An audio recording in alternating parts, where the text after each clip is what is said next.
CCTV ప్రేక్షకులకు నమస్కారం. వచ్చే నెలలో రథసప్తమి రానుంది. ఆ సూర్య భగవానుడికి ఎంతో ప్రసిద్ధమైన ఈ రథసప్తమి నాడు ఎటువంటి పూజలు చేయాలి, ఎటువంటి పరిహారాలు ఆచరించాలి, ఎటువంటి పద్ధతులను చేపట్టాలి అన్న విషయాల గురించి ఎన్నో సందేహాలు తలెత్తుతూ ఉంటాయి.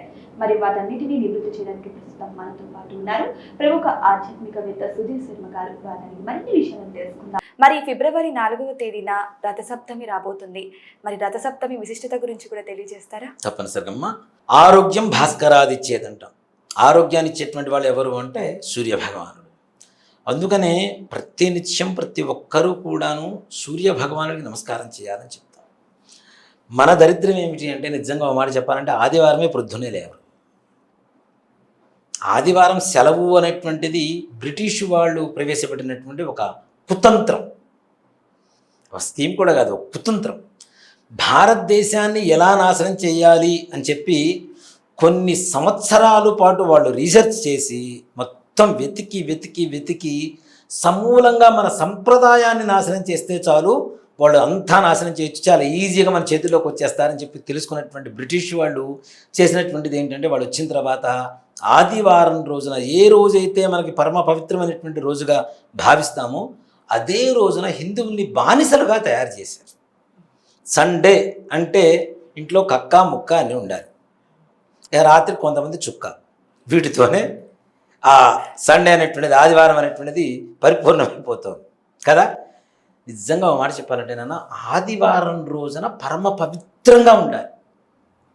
నాన్ వెజ్ కానివ్వండి, అలానే మధుపానీయం కానివ్వండి, ఇట్లాంటివన్నీ కూడా, మద్యపానాలు, మాంసాహారాలు అసలు ఆదివారం రోజున రద్దు. మన పూర్వీకులు చేసేవాళ్ళు కాదు. అలాంటి ఆదివారం అధిపతి అయినటువంటి సూర్యుడు మాఘమాసంలో రథసప్తమి వస్తుంది. అలాగే మాఘమాసంలో ఉండేటువంటి ప్రతి ఆదివారం కూడా సూర్యభగవానుడికి ఇష్టమైనటువంటి రోజే. ఇంకా మామూలు ఆదివారాల కంటే మాఘాల ఆదివారం చెప్పి పిలుస్తుంటాం మనం. మాఘమాసం కూడా నాన్న చాలా పవిత్రమైనటువంటి మాసం నాన్న. ఇలా కార్తీక మాసంతో సమానమైనటువంటి మాసం 4 మాసాలు ఉంటాయి మనకి మొత్తం సంవత్సరం మొత్తం మీద. ఆ కా మా వై, ఆషాఢ మాసం, కార్తీక మాసం, మాఘమాసం, వైశాఖ మాసం. వాటిలో మాఘమాసం చూస్తున్నాం కదా, అందులో మాఘ పురాణం కూడా ఉంది మాసాలలో మనకి. మాఘమాసం అంత విశిష్టమైనటువంటిది సూర్య భగవానుడికి, అలాగే రాజశ్యామల అమ్మవారికి, సరస్వతి అమ్మవారికి అత్యంత పవిత్రమైనటువంటి మహాశివరాత్రి కూడా చివరికి మనకి ఈ మాఘమాసంలోనే వస్తుంది.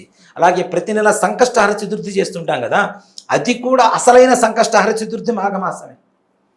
ప్రతి నెల చేస్తుంటాం. మనకు అసలు నిజంగా మాట చెప్పాలంటే మహాశివరాత్రికి తేడా తెలుస్తుంది, కానీ మామూలుగా సంక్రమణానికి సంక్రమణానికి తేడా తెలుస్తుంది, కానీ సంకష్టహర చతుర్థి అసలు ఏ మాసంలో ప్రారంభమవుతుంది అనేది ఇంతవరకు చాలామందికి తెలియదు కూడా. అది మాఘమాసంతోనే ప్రారంభమవుతుంది. అది కూడా అంత పరమ పవిత్రమైనటువంటి మాఘమాసంలో వచ్చేటువంటి రథసప్తమి రోజున ఎవరైతే ప్రొద్దున్నే నిద్రలేచి సూర్యభగవానుడు రాకముందు, సూర్యోదయం కాకముందు స్నానం చేస్తారో, స్నానం చేసిన తర్వాత సూర్యభగవానుడికి మన తులసి కోట ఉంటుంది కదా నాన్న, తులసి కోట దగ్గర లేదంటే సూర్యభగవానుడు సూర్యకిరణాలు మన భూమి మీద పడేటువంటి ప్లేస్ మన ఇంట్లో ఎక్కడో చోట ఉంటుంది. ద్వాదశాదిత్యులు అంటాం, 12 సూర్యులు ఉన్నారు, అవే 12 కిరణాలు. సూర్యుడికి ఉండేటువంటి 12 కిరణాలే ద్వాదశాదిత్యులు అవుతున్నారు. ఒక చిన్న కాపర్ ప్లేట్ తీసుకోండి, రాగి ప్లేట్. దాంట్లో మనకి పూజా స్టోర్స్లో రక్తచంద్రం అని చెప్పి అమ్ముతుంటారు. చక్కగా కొద్దిగా పొడి చాలు, ఎంత ఒక 50 రూపాయలు పెట్టుకుంటే ఈ మాత్రం పొడి వస్తుంది, మంచిది. పొడి తెచ్చుకొని కొద్దిగా నీళ్లు దాంట్లో వేసుకొని పేస్ట్ లాగా తయారు చేసి ఈ రాగి రేకులో సూర్యభగవానుడి బింబం వేయండి. ఎర్రచందనంతో సూర్యభగవానుడు ఎట్లా ఉంటాడు, గుండ్రంగా ఉంటాడు, 12 కిరణాలు ఉంటాయి, 12 రేఖలు పెట్టేసేయండి. దాంట్లో కొద్దిగా మనకి పూజా స్టోర్స్లో దొరికే తీర్థం పొడైనా సరే, లేదు జాజికాయ, యాలకులు, జాపత్రి, లవంగాలు, పచ్చకర్పూరం కొద్దిగా దంచి దాంట్లో వేయండి. దాంతోపాటు కొద్దిగా తేనె వేయండి, కొద్దిగా నీళ్లు పోయండి. కొబ్బరి నీళ్ళు పోయేది, మళ్ళీ రాగి పాత్రలో కొబ్బరి నీళ్ళు పోస్తే ఒక అరగంట ఉంటే అది పాయసంతో సమానం అవుతుంది. కాబట్టి మంచినీళ్ళు పోయండి. మంచినీళ్ళు పోసిన తర్వాత చిన్న గరిక ముక్కలు మనకి బయట దొరుకుతుంటాయి, నన్ను ఎక్కడైనా దొరుకుతుంటుంది.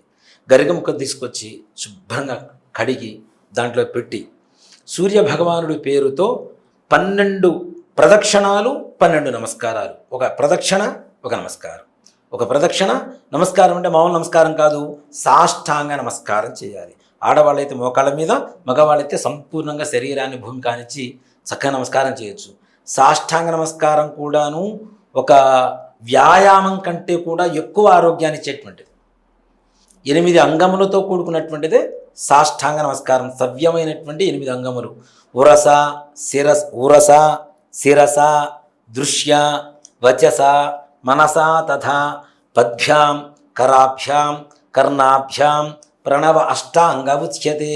ఈ 8 అంగములతో సవ్యమైనటువంటి అంగములతో కూడుకున్నటువంటి నమస్కారమే సాష్టాంగ నమస్కారం. సాష్టాంగ నమస్కారం అంటే ఊరికి పడుకోవటం కాకుండా ఎడంకాలం మీద కుడికాలు వచ్చేట్టుగా పెట్టుకొని చెవులు మొత్తం అన్నీ కూడాను తప్పనిసరిగా భూమి కానించి నమస్కారం చేసుకుంటే సాష్టాంగ నమస్కారం అవుతుంది. ఈ విధంగా ఒక ప్రదక్షిణం చేయటం. సూర్యాయ నమః నమస్కారాన్ని సమర్పయామి. ఏంటంటే సూర్య భగవానుడు నమస్కార ప్రియుడు, ఆయనకి నమస్కారం చేస్తే చాలంటాడు. కాబట్టి 12 ప్రదక్షిణాలు 12 నమస్కారాలు చేసుకొని చక్కగా సూర్య భగవానుడికి అష్టోత్తరం పూజ చేసుకొని గోధుమ రవ్వ ప్రసాదం ఉంటుంది. మనం కేసరి చేస్తూ ఉంటాం కదా ఇంట్లో.